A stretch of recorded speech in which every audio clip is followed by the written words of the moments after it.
It's just funny because everything is unfolding exactly how it should. And it's funny because how we experience stuff is as it's happening. And so we try to grasp on and make it happen a certain way. And it's in that we experience suffering and despair, and dis-ease.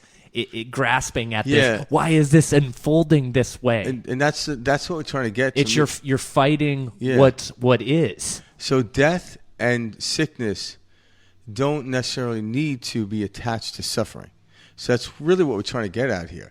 It doesn't mean you won't suffer. We naturally attach that to it, and it does not mean that. I love that you brought that up. Yeah, we naturally can, and we naturally can't.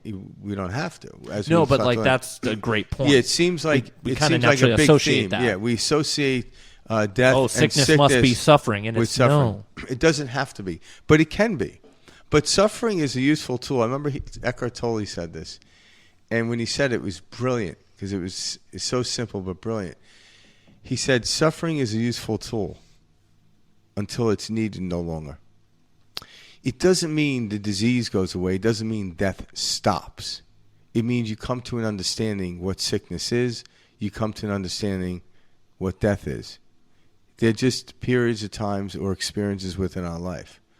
Now, when we actually perceive that, what we're talking about is perspective shift here is to get people to not suffer through whatever the day may bring them. We're not trying to get people to understand, through perspective, you could be a millionaire. Through perspective, you'll never have cancer. Because if I tell you that and you don't become a millionaire and you actually accrue cancer, you're going to feel like a failure. That's not what it's about. It's all unfolding as it should. It is, yeah.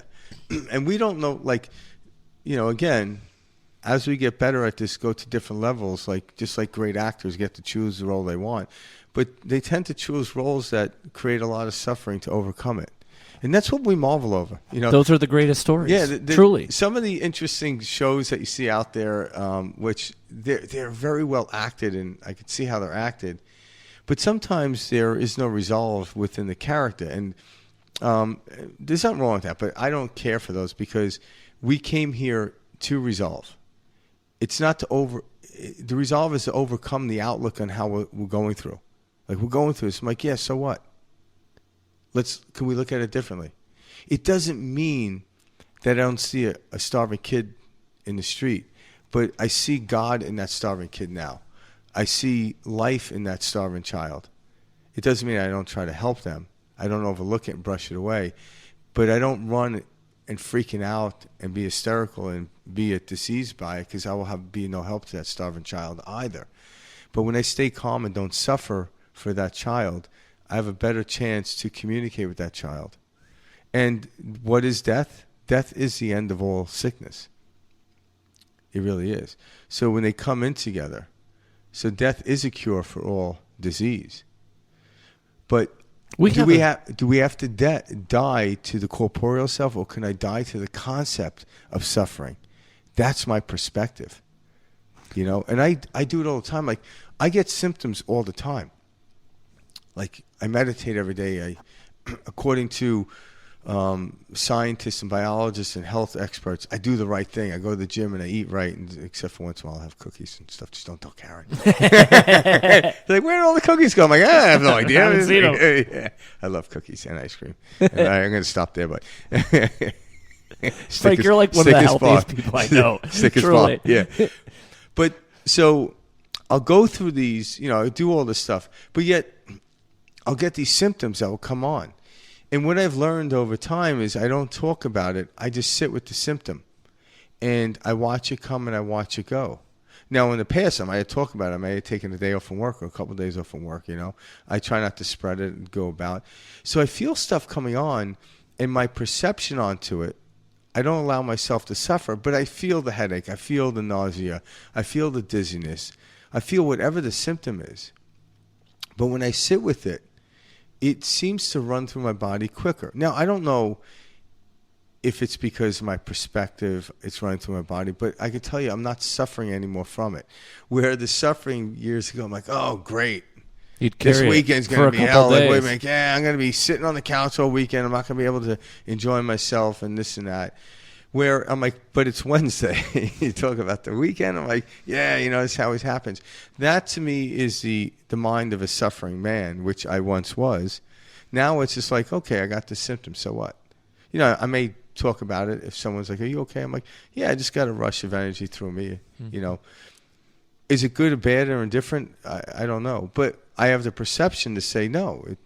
It's coming in. It's going to amplify my, my body to a higher level. So I tell myself a story that's preferential to the output in which I want. But I'm not lying to myself either. Like I don't feel anything. I don't feel anything. Yeah, it's dude, what are you sweating for? That's the monkey mind. Yeah, it is. It's knowing that. Whoa. There's no good. There's no bad. It just is. It just is. Yeah. And when I come to that place, it just is, and I sit with it, I can feel it run through my body rather quickly, and I haven't sustained any. And again, I'm not. Like, I don't know why, but I haven't really sustained anything long enough to where it stopped me from doing what I wanted to do, Where in the past, the drama of it, the suffering of it, disallowed me from doing the things I enjoy doing. Now, if Karen wants me to do something and I don't want to do it, I'm like, yeah, I'm not feeling good today. That story works in my favor, right? I just gave myself up. Karen's like, you son of a bitch. Next time that rolls around, good luck, Frank. Yeah, she's not going to let me off the hook. Good luck. Well, thanks to, what was the guy? Brian. Brian, I just gave that up. I gave that up for you. So Karen now is going to hold me to the fire. Yep. So. But, so yeah. It was worth it. It was worth it for Brian. Mm-hmm. You owe me one, Brian. You owe me one, buddy. But, and again. These questions are really important, too, because, guys, these questions are what we all are thinking about. Yes. Because we're all running around a lot of these concepts people use, and rightfully so, they use them in, like, how to make your life more enriched and how to make your life happy, and that's great. But you can't, how do I know what health is unless I know what sickness is, right? How do I know what light is unless I know what darkness is? These are contrastful things or paradoxical things that exist. They're polar opposites. How do I know what feeling really good is unless I felt really bad? But on either end of it, I don't have to suffer. So we attach feeling good as like, why would you suffer? Well, some people do suffer. Why? Because like, how long is this going to last? Like, I feel good right now, but tomorrow I could feel like hell. So people could take something good and suffer from it. But if you can take suffering out of the equation and come to understand this is part and parcel of life, sickness, health, life, birth, and death, these are part and parcel. Just like a trough of a wave and a crest of a wave. Our life, trying to separate them is where suffering comes in. But when you allow it to run through your body, it doesn't slow us down in the experience in which we have. It becomes part of it. Because if Tom Hanks never attracted AIDS and never came to die but fall into peace, what would that movie Philadelphia told us? That's what I'm saying. We're trying to live these spectacular lives, and every spectacular character I ever watched in a movie overcame, not by getting rid of it, by looking at it differently, come to peace with it. I like the direction you're taking it because I want to take it that one step deeper, which is, what is sickness? Sickness is a number of ideas and concepts within the mind. We associate pain, we associate suffering, we associate bedridden, lack of food, lack of sleep. These are all concepts that are hidden behind a word. The body's out of balance. Of sickness. Yeah. Yeah. And so this what is sickness, when we're looking at it, it's concepts that you're associating with. So even in quote unquote a state of sickness, in this realm, having cancer, going through and fighting any type of battle within the body, you don't have to play sick. You see what I mean? Yeah. You can live a full life while, quote unquote, living with a sickness. And that's what Frank and I are getting at. Like, if you, in the mind, day in, day out, are telling yourself, I am sick, I am experiencing suffering. You will absolutely experience And you'll find it. a painful, suffering state of sickness. Mm-hmm. You can also flip that coin and find people right now, going through chemo, some very intense different treatments, who are in one of the most, if not the best states of their life. Yeah. Yeah, it can happen. Now, we live in a world of highly suggestibility, and part of our organism is a suggestibility. So suggestibility, what I mean is there are people out there that probably have never been to a doctor and had a bout of cancer and it went away, but they didn't know. But once you're given a diagnosis, it's very difficult for the mind to let go of it. So when it doesn't let go of it, it has to then look at it differently. Now, it doesn't mean you can't get rid of it. We've heard stories about this, but it's learning. And the people that actually did, I heard a couple of accounts of people that had like stage 4 cancer, and their prognosis wasn't good. But the prognosis was such in their face, like you got 4 months to live. It's like, well, that's not a really hell of a lot of time. So they were up against the wall, so to speak. So they had to immediately accept they were going to die.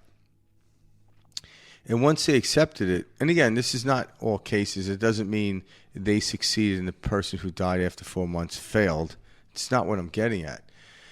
But once you're given a diagnosis, it's very difficult to let go. And then once you give it a prognosis, that can shatter you up. But there's the ability to become, in order to move through it, you actually accept it. Don't try to fight it.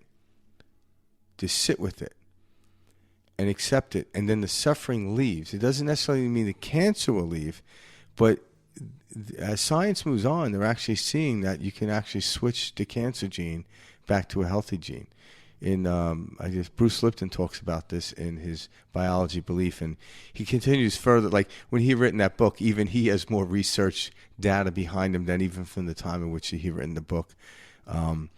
So once we get it, so now think about this.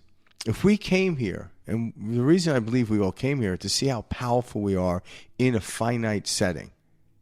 Because we're infinite beings, but we're given a finite setting. We're given a little cube to go live, just like, musicians are only given 12 notes. And here you go. That's all you get. Mm-hmm. Make an album. Mm-hmm. Make several albums. Don't stop playing till the end of the day. Writers are only given 26 letters. I think I said 24 the other day. I'm probably, Oh, whatever. Yeah, it's 26 letters. I don't even know. We're given a handful of letters. Yeah, there you go. And go write a great novel. So we have a finite setting that we came in to live this infinite experience with. So when you get a disease or a sickness, overcoming it shows the power in which we can do it. And how do we overcome it? One of the quickest ways and the principles we talk about is acceptance. And acceptance, when you accept it, you become at ease.